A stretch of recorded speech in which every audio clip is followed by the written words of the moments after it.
Shalom, shalom a todos vocês.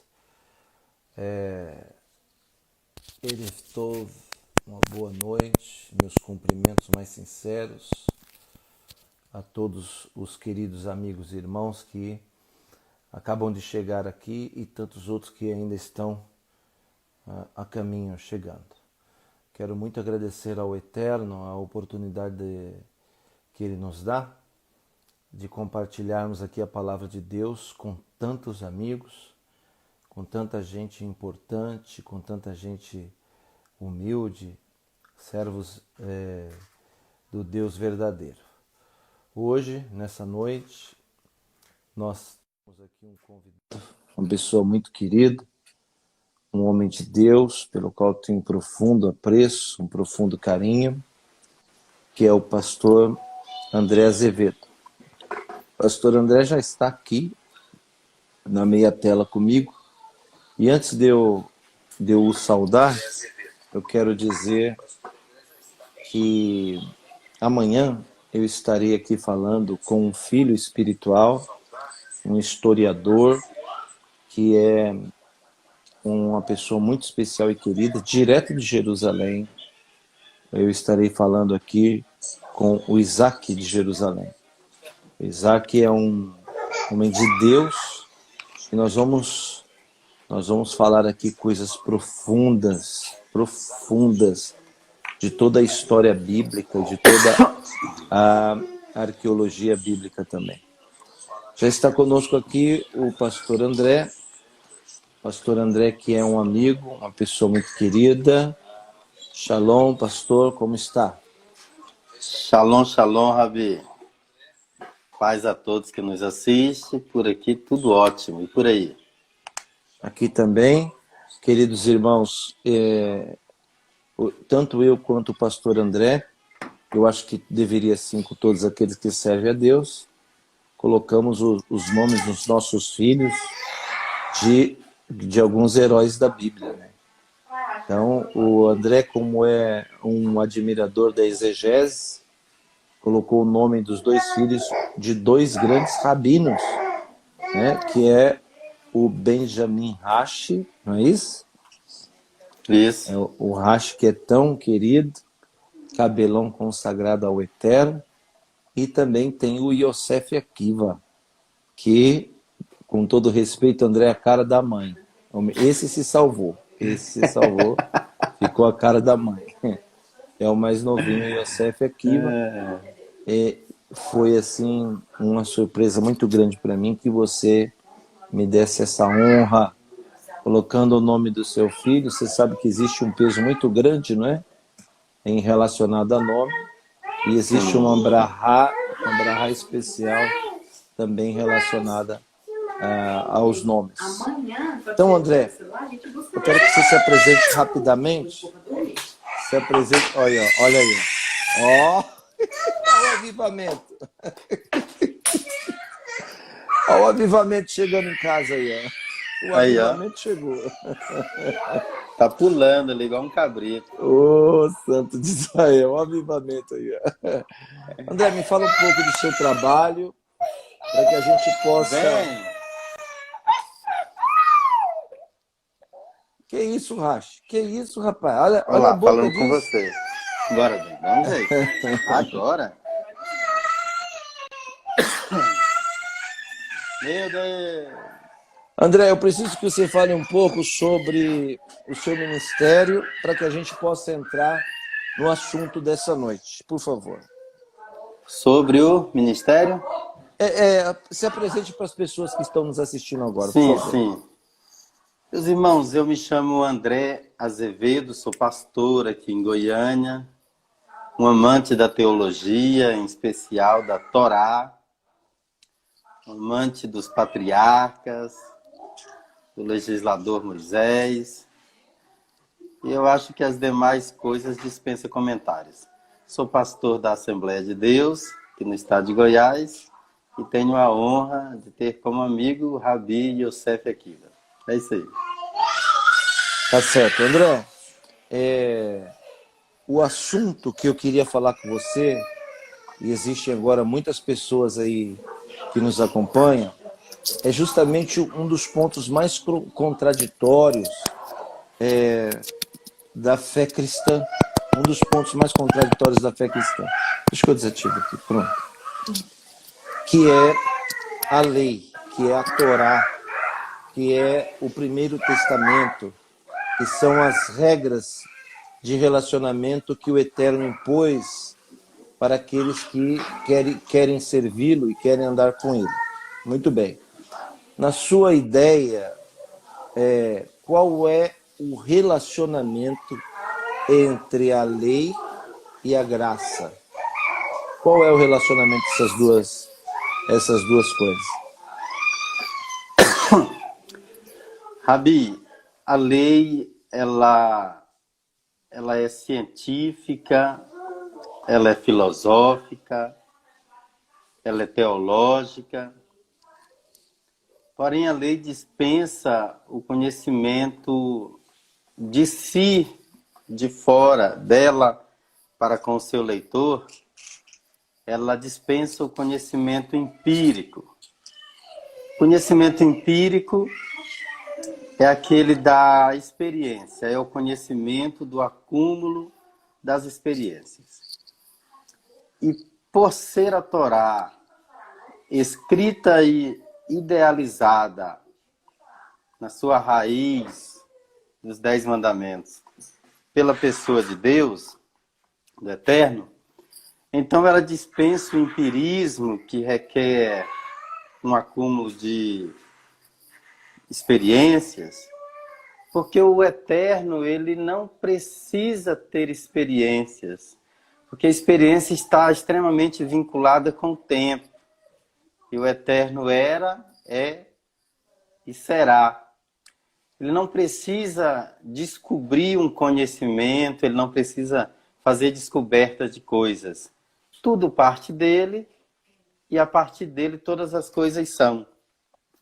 Então a lei, que não requer esse empirismo, dá no seu legislador, Moisés, também essa capacidade. Porque o empirismo, que é essa experiência com o real, com a observação e com o acúmulo de conhecimento, quando quer analisar o sobrenatural, o sagrado, ele busca na sua introspecção, ele busca dentro de si respostas para o invisível. Então nós temos em Moisés um grande homem, um grande profeta, um grande legislador, porque quando Moisés, por exemplo, quer imaginar um anjo, ele não faz como a gente faz, busca dentro de si mesmo uma imagem. Não, ele viu, ouviu, conversou e atingiu essa estatura espiritual daqueles seres espirituais. Então, nesse ponto de vista, eu gosto sempre de falar, a Torá se torna mais sagrada que os demais. Por exemplo, nós colocamos um paralelo entre Moisés e Elias, nós vemos Elias, em dado momento, falar: só eu restei, só eu sobrei. Parece que ele estava escondido, que havia mais pessoas que estavam, de pé diante de Deus. Nós vemos Paulo, no capítulo 4 de Coríntios, usar a expressão tenho para mim. E esse tenho para mim, que mostra uma sombra de dúvida por trás do que ele está falando, está estritamente envolvida, essa frase está envolvida com a sua relação com o meio, com a sua experiência, com a igreja e com o divino. Então, a lei, ela é superior aos outros escritos, porque o seu idealizador é um homem, e embora ser homem, ele não trabalha com o intuitivo, com a intuição. As palavras de Paulo agora mesmo faladas são palavras intuitivas. Tenho para mim, ele está tendo uma intuição. Portanto, assim não são palavras, então, neste caso específico, inspiradas pelo Espírito Santo. Exatamente, é exatamente isso que eu quero falar. E isso foge em Moisés e na lei porque você não lê uma única expressão intuitiva na lei. Muito pelo contrário, você ouve falar, Deus falar, que entre ele e Moisés não há enigmas e eles se falam face a face, como se fala um amigo. Apesar, André, das pessoas dizerem que a lei é de Moisés, que a lei é mosaica, que é um grande erro, a lei não é de Moisés, a lei é de Deus. Foi o eterno Deus, o Criador de todas as coisas, eterno, imutável, atemporal, que ditou as palavras e Moisés escreveu. Então, se a gente partir desta realidade, que quem ditou as palavras foi o eterno até Moshe Rabbeinu, então elas são infalíveis. Elas são incomparáveis a qualquer outro achismo em qualquer outro nível das escrituras. Todo o resto das escrituras é baseado numa intuição. É o acúmulo de conhecimento que faz com que essas intuições pareçam verdades. Por exemplo, quando Einstein acumulou muito conhecimento científico, ele disse, em dado momento em sala de aula, que o universo era volto, fazia curvas. E alguém perguntou, tem como provar? Ele disse, não, é apenas uma intuição. Depois descobriram que era verdade. Muito bem. Agora, a lei para com o gentio, o Rashi, o Shlomo Yitzhak, o Rashi do ano 1000, era cristã, considerado por muita gente o maior exegeta do judaísmo depois de Moisés, ele diz que a lei entregue no Sinai funciona como um contrato de casamento entre Deus e Israel. Então, a partir desse contrato de casamento, para o gentio, a lei trabalha uma linha no justnaturalismo. O que é o justnaturalismo? É uma lei de consciência de que matar está errado, roubar está errado, como os preceitos de Noé, né? Os preceitos noélicos. E para o judeu, a lei funciona como o juspositivismo. A filosofia juspositivista é uma imposição. Portanto, enquanto para o gentio ela é um juízo de consciência, para o judeu ela é uma condução coercitiva. O gentio só paga pelas suas tramóias no final da sua vida, na morte. E o judeu paga constantemente, porque a lei própria já regia o que aconteceria quando eles desobedecessem essa lei. Pagava em vida. Mas não só pagava em vida. Não tem só questão negativa aqui.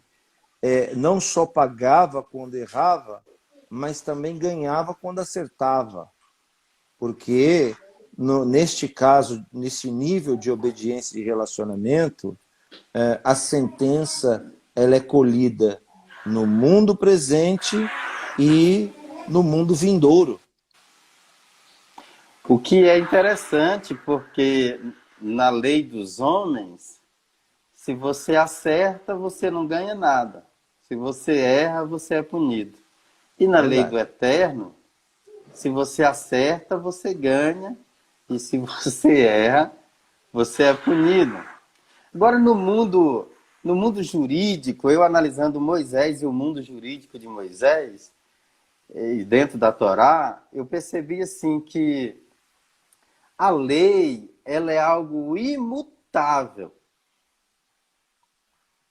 A lei é algo que não se anula. Mas ver um pastor evangélico assembleiano falando isso, então você está em rebeldia com a doutrina da sua igreja. Mas eu vou provar. Então você está na contramão do que o protestantismo em toda a sua natureza, em toda a sua base, defende.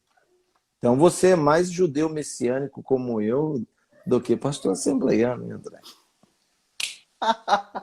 Vou provar, beleza? Existe lei, dentro da Torá existe lei, e existe norma jurídica. Segura essa aí, Javi. É chamado de mitzvah, né? Existe o mandamento e existe o preceito. É uma diferença entre duas coisas aí. Isso. Eu chamei de norma jurídica, analisando Moisés como um jurista, né? Por exemplo, o senhor é um doutrinador da lei. O senhor explica a lei e aplica a lei. E a lei, ela não é o que está escrito. A lei é o que se extrai dela. A própria Bíblia, falando de si, diz que quando muda o sacerdote, muda a lei. E nós sabemos que a lei nunca muda. Então muda o quê? A interpretação do sacerdote, correto? É porque a lei é imutável. Não tem como Isso, mudar porque muda o sacerdote. isso. Então o que muda é a interpretação dela. Então essa lei, onde eu digo que a lei não se muda? Era Porque como ela... dizer, desculpa, era como dizer, mudou o presidente, mudou a Constituição, né? Exatamente. E não muda, né?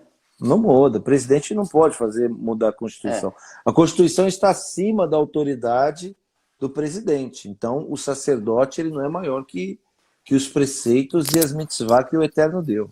Isso, isso. Às vezes o sacerdote, um ou outro, está regido por uma linha de pensamento daqueles que o cercam, dos juristas que o cercavam.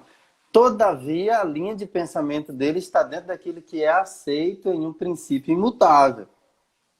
Sim, Ok? sim. Então, vou dar um exemplo. A lei ela é natural no contexto de aplicação e espiritual no conceito de onde ela veio.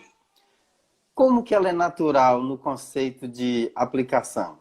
Por exemplo, nós temos em todos nós uma lei orgânica, várias leis orgânicas. Sim, sim. Então, quando eu começo a comer, o meu organismo vai chegar em dado momento que ele vai falar: ei, pare por aqui. Sim. E se eu não obedecer essa lei, que não muda, essa lei não muda, enquanto eu viver, ela está regendo em cima de mim. Se eu não obedecê-la, eu sofrerei alguma sanção, correto? É. Sim. Eu sofrerei a força da lei em mim. Então, mesma coisa está ligado entre o mandamento, entre a lei de Deus e o homem, porque Deus, ele é o dono do homem. E essa lei funciona como uma vida para o homem. Assim como o alimento é vida para mim e o meu organismo me freia, assim o mandamento é vida para mim e o mandamento me freia. Ele me conduz em vida até o momento em que eu tento confrontá-lo e desobedecê-lo. A partir daí, ele já não é mais vida, ele é morte. Então, como negar isso se eu tenho isso no meu dia a dia? Quando eu vou comer, quando eu vou beber, quando eu paro diante de um precipício porque eu não tenho asa para voar, e assim as demais coisas que me cercam. Assim funciona também o mandamento. Agora, a norma jurídica, ela pode até ser discutida e encontrar meios. Eu acho que o senhor é melhor para falar esse conceito para a gente explicar, né, na questão da norma jurídica. Exemplo, vou dar um exemplo. Se os sacrifícios se resume, se completa no sacrifício de Yeshua, então nós temos no sacrifício uma norma jurídica que era colocada para tirar os nossos pecados. E Deus pré-estabeleceu que o sacrifício do Messias, de Yeshua, ele poderia anular aquela norma jurídica. Mas a lei e o mandamento, não. Sim, verdade. Verdade, perfeito. É perfeito isso. Quer dizer, a lei ela continua independente da norma, não é isso? Por exemplo, Independente da antigamente norma. era o sangue de bode para expiação de pecado. Então, pecado aqui é algo absoluto e expiação, perdão, é algo absoluto. A forma com que isso vai se relacionar, o perdão do pecado é que mudou. Saiu o bode, entrou o sacrifício vicário do Calvário. Substituiu o meio, mas a norma continua a mesma, a regra é a mesma. Por quê? Porque se alguém hoje não abraçar a questão da salvação por intermédio do sangue, que inclusive é uma doutrina da Torá, ela não é uma doutrina de nenhum outro livro, ela é uma doutrina da Torá. Então, se a pessoa não abraçar a salvação por intermédio desse sacrifício, ela vai ser condenada da mesma forma. Para ela obter o perdão, ela vai ter que vir através desse caminho que é pré-existente à vinda do Mashiach. Ok, então o senhor me perguntou da relação da lei, como se aplica isso dentro assim, da André, graça. eu vejo muita gente, e inclusive me perguntam, eu até acho, André, que o povo, ele não tem a culpa do povo é a omissão de buscar a verdade. É a única culpa que o povo tem. Quando a pessoa é preguiçosa, ela gosta de comer a comida enlatada, então o que se fala para ela se torna verdade, ainda que o que está sendo dito seja mentira. Então, muitas pessoas hoje dizem o quê? Que a lei foi abolida. Não existe assunto maior do que esse. Existe até não sei se é uma doutrina ou se é uma moda da hiperabundante graça que existe hoje no mundo inteiro, né? Os americanos só inventam coisa e o mundo vai atrás, não é isso? Sim. É uma invenção americana. Na verdade, o que acontece é que existe esse contraditório. As pessoas buscam a facilidade, acham que a graça oferece essa facilidade de relacionamento e assim se viram contra a lei, dizendo que a lei é ruim, sendo que, na verdade, a lei é boa. Está escrito, inclusive, na Brit Hadashah, que a lei é boa. Então, o peso da lei não serve para aqueles que seguem a Deus, que servem a Deus. A lei é pesada para pecadores. Então, se a pessoa é aquela que infringe a Torá, obviamente vai haver o peso de retorno, a tsunami sobre a vida dela.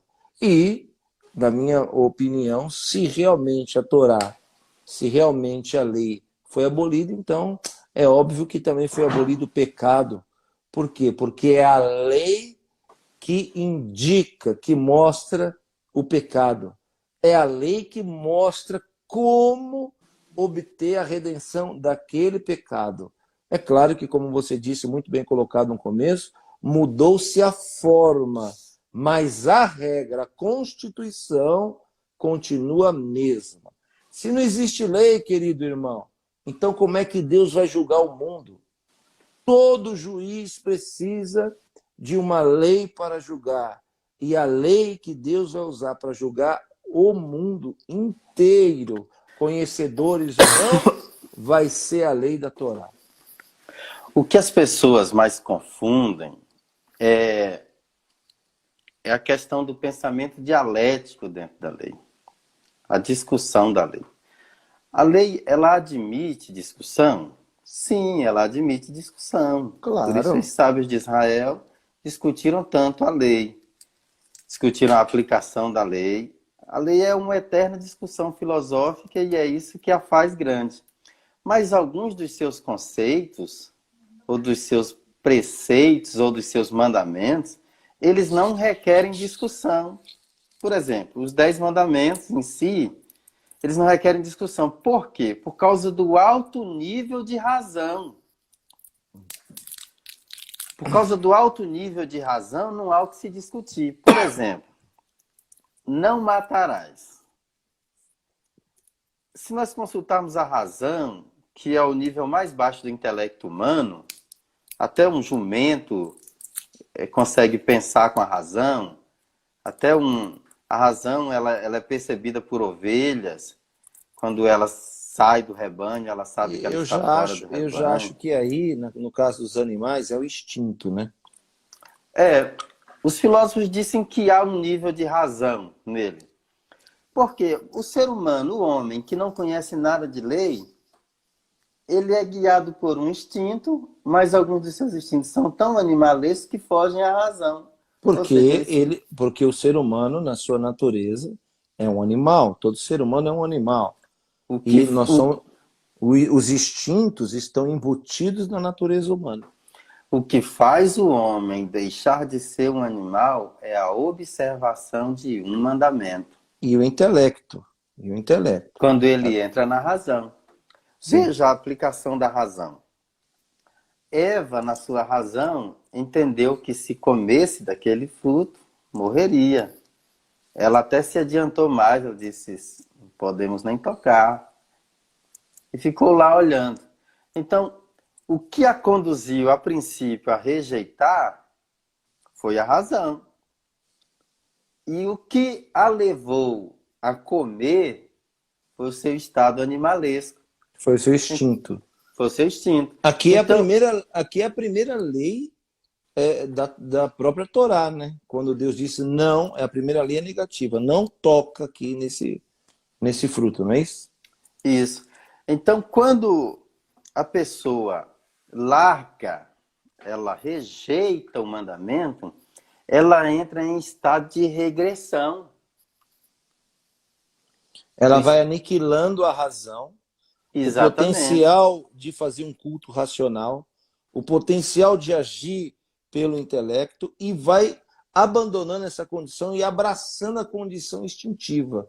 Deu vontade de cagar, caga, deu vontade de cruzar, cruza, de beber água, bebe, de dormir, dorme.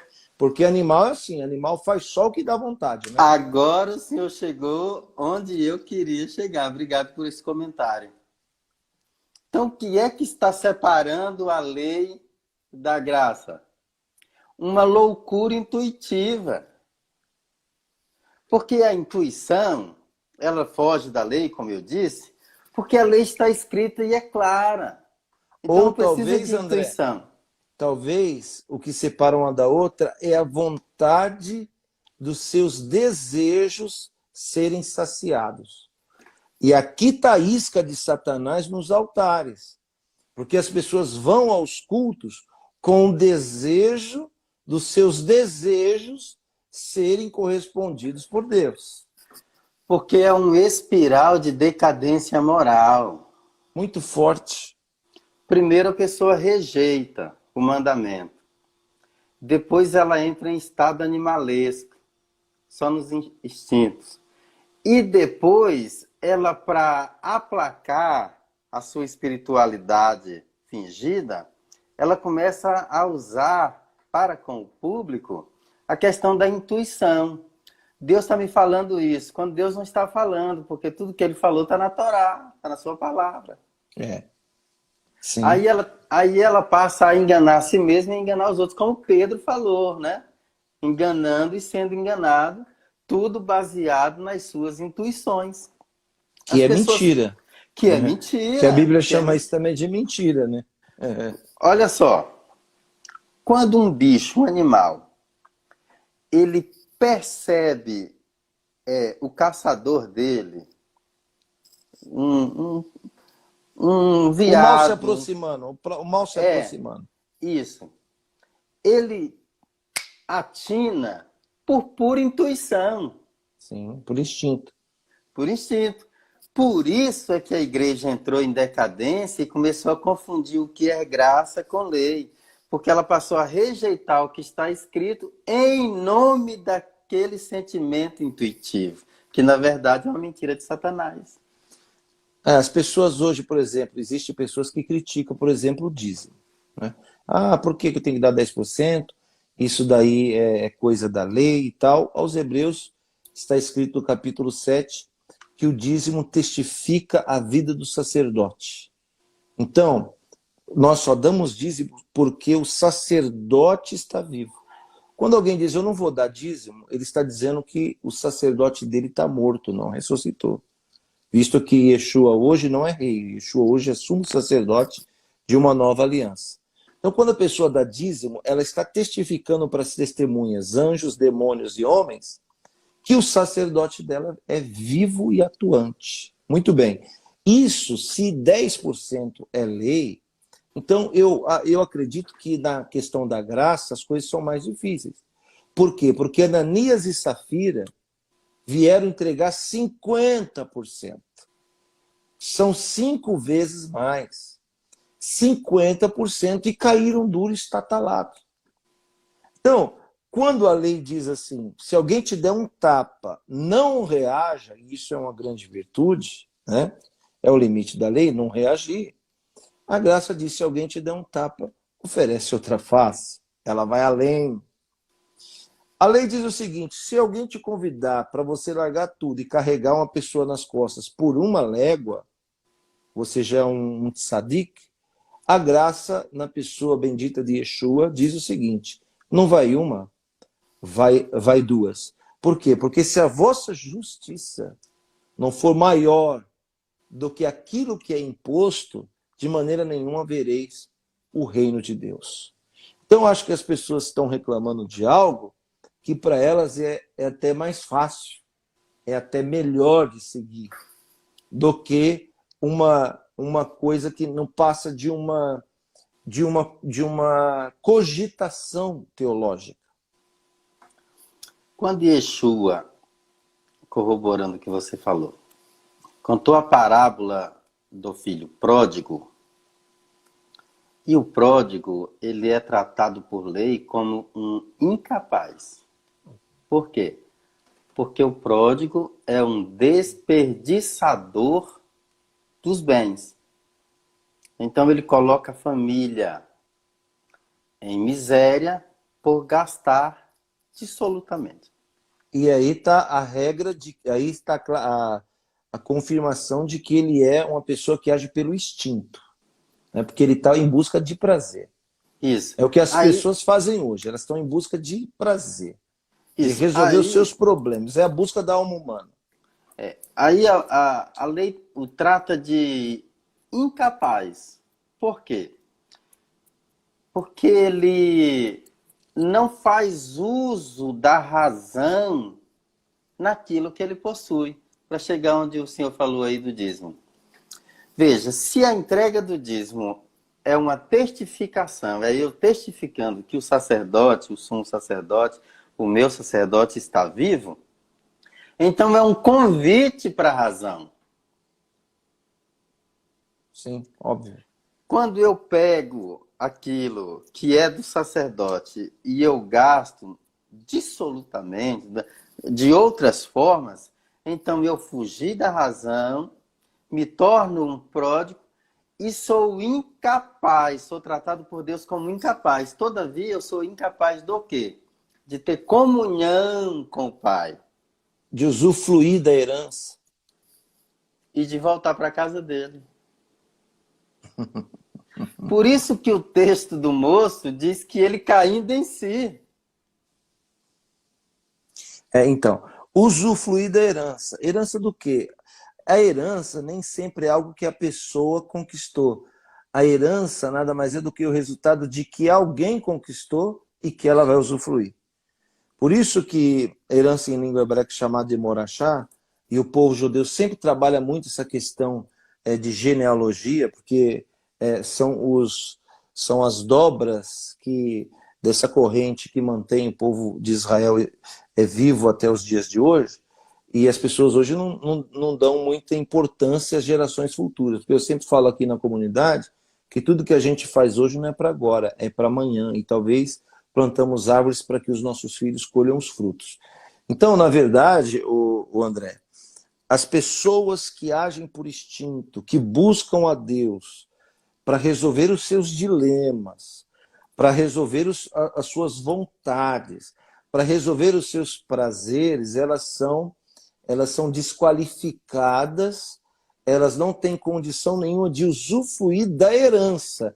Que herança é essa? A herança é essa que não fomos nós, nem eu nem você que conquistamos, mas é uma herança conquistada através de alguém que trouxe para nós, que é a pessoa de Jesus, a pessoa de Yeshua. Então, essa herança é o quê? São bênçãos espirituais que estão, inclusive, à nossa disposição, mas a pessoa não tem condição de tomar posse delas, porque ele é uma pessoa que só age pelo instinto, ele não tem razão, ele não é racional, ele não tem intelecto para atingir isso e tomar posse dessa herança?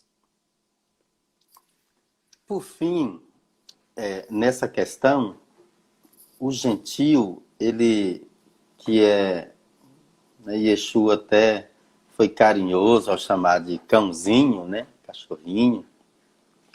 É um convite para ele se descobrir como gente racional ou como animal. O que faz de Adão um homem é o mandamento que ele recebe. O Eterno não deu mandamento para os animais. Para ele. Então é o receber desse mandamento que o diferencia dos outros. A capacidade de escolher, a capacidade de obedecer ou desobedecer. Olha, para você ver que isso é tão sério e a diferença da lei é tão grande, que Elias teve intuição de estar só, João teve intuição de que Judas iria roubar o dinheiro daquele perfume se ele tivesse sido vendido. Paulo Félix com Paulo tem intuição de que se Paulo não tivesse apelado, você vê, é um gentio como Félix, totalmente profano, a mesma estatura animalesca dos discípulos em dado momento. Por isso que a Torá, ela é mais sublime, porque o próprio Yeshua testifica que ela é o dedo de Deus, em Lucas 11, se eu não estou enganado, 22, testifica que ela é o dedo de Deus, ao passo que os outros escritos são intuição do que é Deus, de como Deus pensa, de como Deus faz. Você vê que a jumenta, olha uma fagulha de Torá lá dentro, em Números, a jumenta de Balaão, ela vê o anjo. Como que aquele ser, aquela jumenta, tem uma intuição de que se ela seguir o caminho, ela vai morrer? Aquilo ali é mostrando que é o gentio, andando nas suas intuições e por isso errando o caminho. Parando onde deve prosseguir e prosseguindo onde deve parar.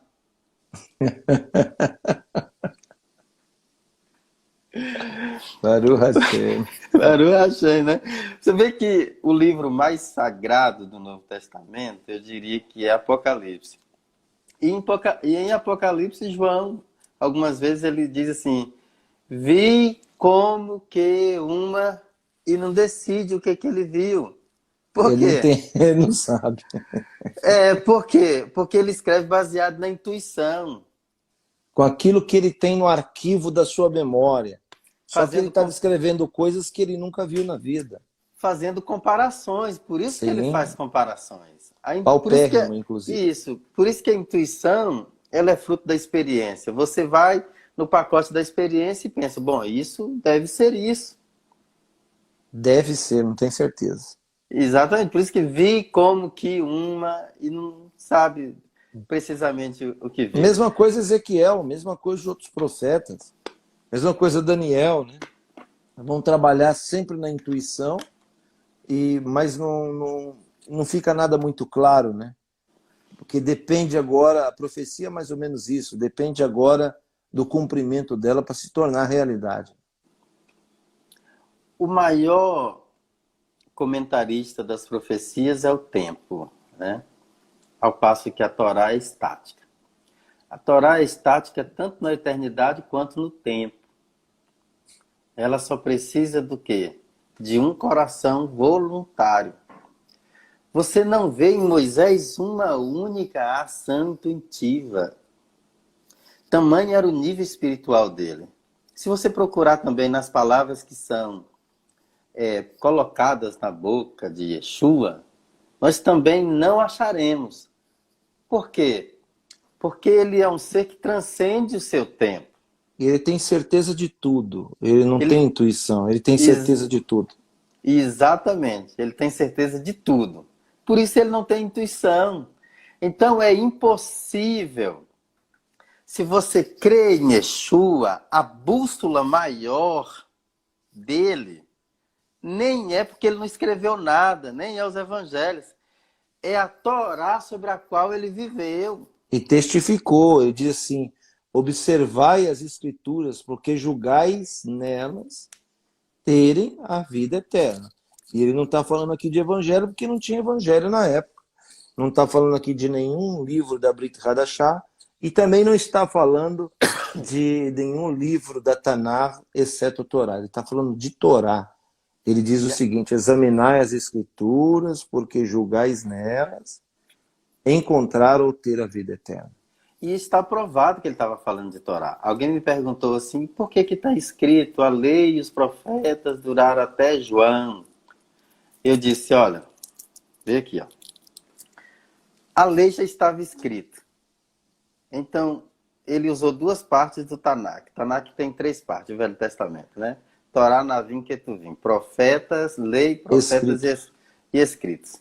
A intenção dos escritos, que são livros poéticos históricos, não é o Messias. A intenção máxima das duas partes, Torá e profetas, é o Messias. Então, quando ele fala que elas, Torá e os profetas, duraram até João, ele está falando da intenção das duas partes do Tanakh apontando para ele. Então, por que, se a Torá já estava escrita, por que ela vem até João? Porque João é o último homem, o último dos profetas a profetizar sobre o Messias. Então, é Sim. disso que ele está falando. Então, quando ele aponta a Torá como meio dele, de vida dele, e ele não escreve nada, ele está apontando para a gente o meio de vida que ele viveu. Sim, justamente. E é perfeito isso. É perfeita essa visão. Então, na sua ideia, e a gente está falando aqui para, com certeza, um grande número de cristãos, sejam evangélicos ou católicos, que sejam quais forem, são para nós irmãos, para nós judeus messiânicos, que nós somos judeus messiânicos. O judeu messiânico, para quem não sabe o que é, nada mais é do que o cristianismo primitivo. A forma de vida que viviam os primeiros seguidores de Yeshua, que não existia cristianismo, nada mais era do que uma seita judaica. Jesus não veio realmente fundar uma nova religião, veio dar sentido a algo que já existia. Okay? Então, o judeu messiânico, como eu e aqui a minha pequena congregação em São Paulo, nada mais é do que pessoas que não rejeitam a Torá, de que mantêm viva a fé apostólica verdadeira, né? Dos novos apóstolos, esses apóstolos de moda, não, com todo respeito também aos apóstolos de moda, mas eu estou falando de uma questão de raiz, eu falo de uma questão de raiz, né? A igreja, como vocês sabem, ela se distanciou da sua judaicidade, houve um trabalho milenar para que isso fosse arrancado e tirado, e a nossa missão, na verdade, é fazer esse retorno, essa techuvá. Techuvá quer dizer retorno, quer dizer arrependimento. Nosso trabalho, geralmente, ou na maioria das vezes, é voltada para as pessoas, não são todas, mas aquelas de bom coração que querem servir a Deus na verdade e de verdade. Então, por isso que a gente tem esse estilo de vida. Temos prazer, inclusive, de servir a Deus com essa qualidade. Isso é qualidade, isso é elevação. Amém? Então, André, muito boa a sua visão, a sua ideia, a sua forma. Quero dizer às pessoas que estão assistindo que o André é um filósofo da fé, um filósofo da religião, um pensador, né? Nem acho, André, que você seja um teólogo, não vejo em você teologia. Também porque, não. porque, na verdade, você é um pensador, você é uma pessoa que busca respostas, né? Que isso é um dos sentidos da nossa existência aqui, da vida. E Baruch Hashem, porque houve uma iluminação sobre a sua vida em relação à Bíblia na totalidade, sem divisões. Porque quando as pessoas começam a dividir a palavra de Deus, isso quem fez foram os homens, aí você começa, além de esquartejar, a distanciar uma coisa da outra. Se a gente olhar para a Bíblia como uma única coisa, como um único livro, aí sim, aí as coisas vão de fato mudar para todos nós. Duas coisas eu gostaria de ponderar. A primeira em relação à questão da mudança dessa causou a exclusão do pensamento judaico dentro do cristianismo é que, por exemplo, tentaram fazer de Roma a cidade santa, porque Jerusalém era chamada de cidade santa.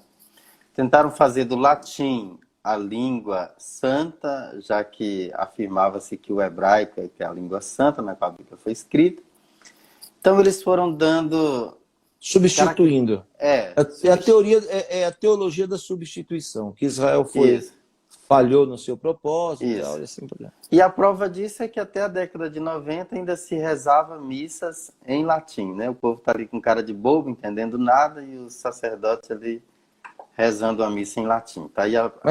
Mas tem muito culto também em igreja evangélica hoje protestante que se fala em português, mas também a pessoa continua não entendendo nada. Sai mais confuso. A segunda coisa que eu queria ponderar é que tem muita gente aqui de Goiânia assistindo. Tem muita gente que me chama de judeu, né? Para mim seria uma honra, que eles têm como ofensa, e outros me chamam de adventista. Por quê? Por conta de uma história de amor que eu tenho com o Shabat, com o sábado. E para que fique uma pulga atrás da orelha de todo mundo que nos escuta aí. É então mais simples e mais aceitável você profanar um mandamento do que você querer cumpri-lo. Então é herege quem pega sobre si a obrigação de fazer o que está escrito, e não é herege nem profano quem busca difamar e desobedecer o que está escrito. Quando alguém, seja o que for, cientista, teólogo, seja o que for, seja a denominação que for, me provar que existe uma única palavra na Bíblia nos mandando guardar o domingo, eu vou abandonar a palavra de Deus e a fé. Agora, ordenança de guardar Shabat, está em Gênesis até Apocalipse. Em toda a Escritura. Toda. Sem exclusão. Mas até no Apocalipse, sim, até no Apocalipse. O que será o milênio? O milênio nada mais é do que um Shabat divino. Para Deus 1000 anos é um dia, para Deus 1000 anos é um dia, então o milênio vai ser um descanso de um dia divino.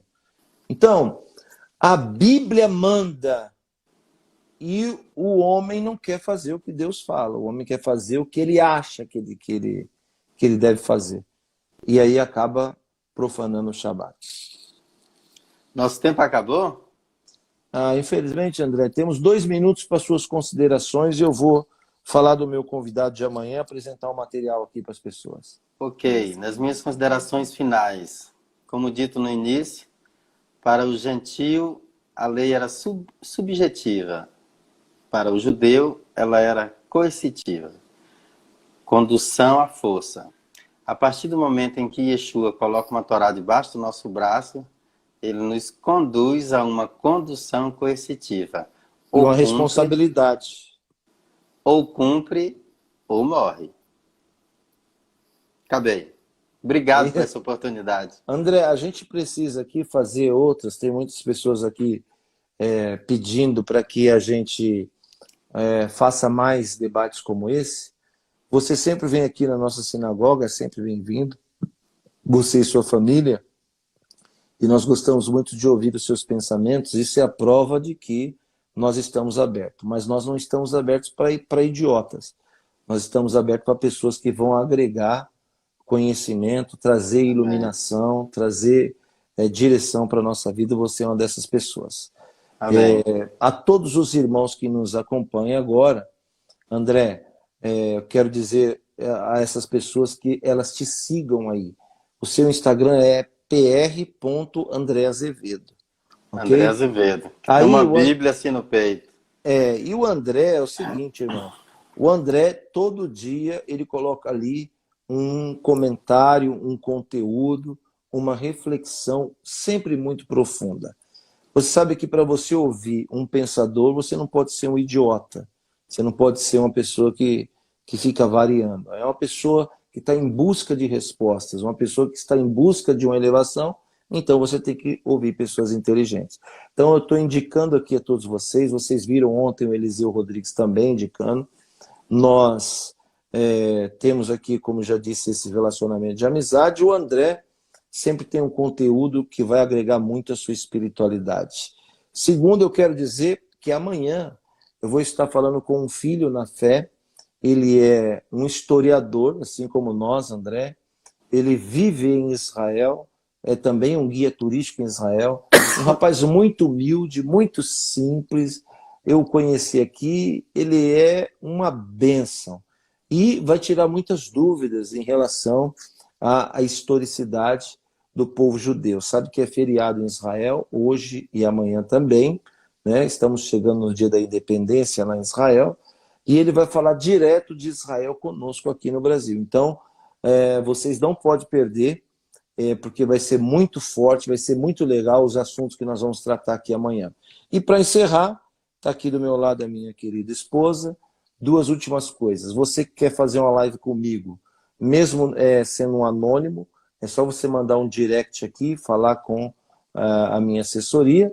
E a última coisa são as indicações. Livros como esse, A História Épica do Povo Judeu. Já leu esse daqui, André?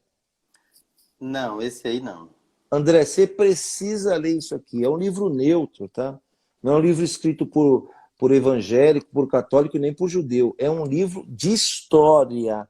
É um livro fantástico. Nós temos esse livro à venda. Temos muita literatura judaica, muita. Olha aqui.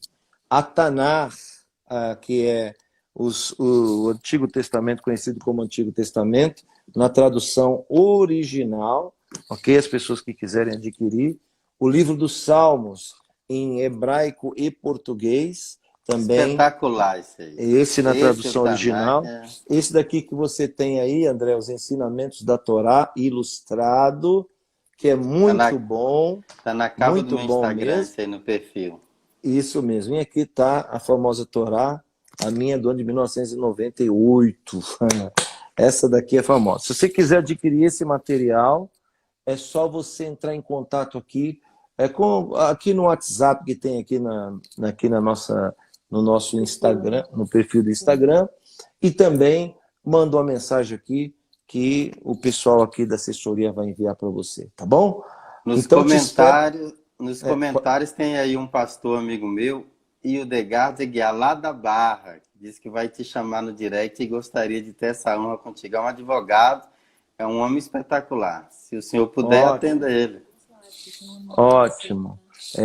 Amanhã a live vai ser, eu vou tentar fazer um pouco mais cedo, porque Israel está 5 horas na nossa frente. Então, eu vou passar para vocês o horário direitinho, vou combinar com o Isaac se vai ser às 22 ou se vai ser às 23. Também as pessoas que quiserem fazer a live, como já foi dito, é só entrar em contato conosco que a gente vai fazer com muito prazer. Amanhã você tem duas lives, tem uma com o anônimo também. Sim, amanhã tem uma com o anônimo e tem essa com o Isaac. Ó, André, dá um beijo no Yosef Akiva. Será entregue. E outro no Racho. Dá também na sua digníssima esposa. Nós estamos esperando vocês aqui em São José dos Campos, tá, André? Você é muito bem-vindo aqui. Beijo. Shalom, shalom. E vocês não esqueçam de dar uma olhada nas redes sociais do André lá. Pastor André Azevedo. Shalom e um grande abraço. Até mais. Até mais.